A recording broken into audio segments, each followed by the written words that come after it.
राधे कृष्णा। आप सभी को स्वागत है आप सभी का चैनल लाइव विद शोभा में। इस साल 25 जून 2026 को निर्जला एकादशी का व्रत रखा जाएगा। यह साल की सभी एकादशियों में सबसे बड़ी एकादशी और कठिन मानी जाती है। इस दिन बिना जल पिए जून माह की भीषण गर्मी में यह व्रत रखा जाएगा। महाभारत काल में भी श्री कृष्ण भगवान ने महाबली भीम को एक ऐसा उपाय बताया था जो बिना इस व्रत को रखे भी आपको इस व्रत का पूरा फल मिलेगा, और वह उपाय है घड़ा दान करना, यानी जल से भरे हुए घड़े का दान करना।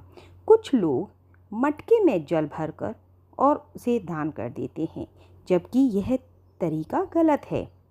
किसी भी कार्य पूजा करने के लिए हमारे धर्म में कुछ नियम बताए गए हैं, और जिन नियमों के साथ करने से उस दान का भी हमें पूरा फल मिलता है। यही सब मैं आज आपके साथ अपनी इस वीडियो में शेयर कर रही हूँ, और इस वीडियो को अंत तक अवश्य देखें, क्योंकि आधी अधूरी जानकारी से कोई भी फल नहीं मिलता है। निर्जला एकादशी पर दान करने से पहले हमें ये नियम अवश्य ध्यान रखने चाहिए। पहला, घड़ा नया होना चाहिए। बाज़ार से मिट्टी का घड़ा स्वच्छ और साफ़ सुथरा देखकर और चटका हुआ भी देख कर लें, और घर लाकर इसे धो दें और इसके बाद मटके में शुद्ध जल भर दें। एकादशी का व्रत विष्णु भगवान को समर्पित होता है और उन्हें पीला रंग अत्यंत प्रिय है। आप चाहें तो अपनी सामर्थ्य अनुसार या तो कोई पीला कपड़ा हो, पीला रुमाल हो, आप घड़े के ऊपर रख दें।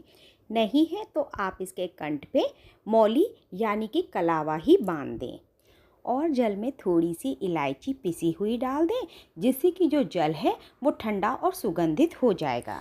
अब आता है इसका अगला नियम। घड़े के ऊपर प्लेट रखकर उसमें थोड़ी सी चीनी, गुड़, मिश्री या कुछ भी मीठा रख दीजिए। पात्र में आप कुछ भी ना डालें। इस तरीके से आपका जो घड़ा है वो खुला भी नहीं रहेगा, ना उसमें गंदगी जाएगी, वो ढक भी जाएगा। और बाज़ार में कुछ इस तरीके के घड़े भी मिल रहे हैं जिनमें पहले से ही टोंटी यानी कि नल लगा होता है, और उनके ऊपर ढकने का भी ढक्कन होता है। तो आप चाहें तो इस दान करने के लिए इस तरीके का भी घड़ा ले सकते हैं। इसके बाद आप घड़े के साथ में कोई भी ऋतु फल भी रख सकते हैं, क्योंकि इस समय खरबूज, तरबूज, जामुन और आम बहुत से फल चल रहे हैं।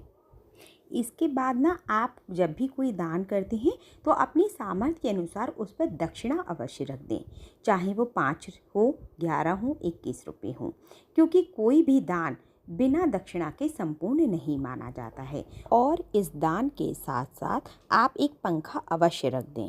अब प्रश्न आता है कि घड़ा कब और हमें किसको देना है। तो एकादशी वाले दिन सूर्योदय से पहले और द्वादशी के सूर्योदय के बीच आप यह दान कभी भी कर सकते हैं। आप चाहें तो एकादशी के दिन पूजा करें और पूजा करने के बाद इस दान को कर दें, और दोपहर से पहले आप ये दान अवश्य कर दें। इसके बाद आता है कि घड़ा किसे दान दें। आप घड़े को किसी ब्राह्मण को दे दें, किसी मंदिर में दे दें, या किसी ज़रूरतमंद व्यक्ति को भी दे सकते हैं, या आप चाहें तो अपने बाहर एक ऐसी जगह पर रख दें जहाँ पर जानवरों की पहुँच से, यानी कि गाय या कुत्तों की पहुँच से दूर हो, लेकिन जो राहगीर हो, जो निकल रहे हैं तपती गर्मी में, वो इस पानी को पी सकें। तो इस तरीके से निर्जला एकादशी के दिन आप इस सरल और महादान के उपाय को अवश्य करें, और भगवान विष्णु और लक्ष्मी की कृपा आप पर सदैव बनी रहे। अगर आपको मेरा ये छोटा सा वीडियो घड़ा दान करने के संबंधित जितनी भी जानकारी दी आपको अच्छा लगा हो, तो आप मुझे लाइक करें, सब्सक्राइब करें, और कमेंट बॉक्स में श्री हरि विष्णु अवश्य लिखें। राधे कृष्णा आप सभी को।